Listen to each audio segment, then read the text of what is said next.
প্রিয় কৃষিপ্রেমী ভাই বোনেরা, আসসালামু আলাইকুম। কেমন আছেন সবাই? আশা করি সবাই ভালো আছেন। তো দর্শক বন্ধুরা, বরাবরের মতো আমরা আবারও আজকে একটি নতুন ভিডিও নিয়ে আপনাদের মাঝে হাজির হলাম। সেটা হচ্ছে কমলা চাষ করে বাংলাদেশের কৃষকরা কিভাবে এগিয়ে যাচ্ছে সেই তথ্যচিত্র আজকে আপনাদের তুলে ধরবো। আমি আছি মোহাম্মদ রমজান আলী আপনাদের সঙ্গে। দর্শক বন্ধুরা, আমার পেছনে যে কমলাটা দেখতে পাচ্ছেন এটা হচ্ছে রামলঙ্গন জাতের একটি কমলা। এটার কালারটা আপনারা দেখতে পাচ্ছেন অসাধারণ। এক কথায় এই কালারটা আপনারা প্রথম দেখায় হয়তো এটার প্রেমে পড়ে যাবেন। আপনারা, এত সুন্দর কালার, আল্লাহর রহমতে এত পরিমাণ ধরন, যেটা নিজের চোখে না দেখলে হয়তো আপনারা বিশ্বাস করতে পারবেন না। কি পরিমাণ কমলা ধরতে পারে সেটা হচ্ছে এই গাছের দিকে তাকাইলে আপনারা বুঝতে পারবেন। এখানে কিন্তু একটা ফলও কিন্তু এডিটিং করে বা কোনো ইয়ে করে কিন্তু ফল এখানে লাগানো হয়নি।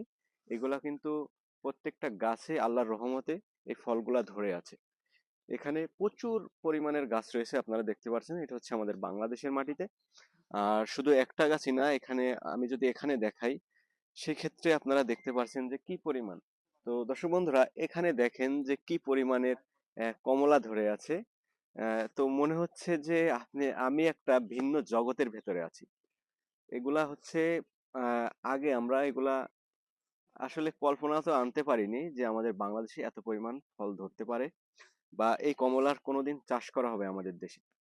কিন্তু বাংলাদেশে বর্তমানে যেহেতু বাইরের যে বিদেশি জাতগুলা সেইগুলা কিন্তু আহ, এখন সহজেই কিন্তু কালেকশন করা যাচ্ছে, যার কারণে এই ধরনের জাতগুলা সংগ্রহ করা হয়েছে এবং আমাদের বাংলাদেশের কৃষকরা এই ফলের চাষগুলা করছে।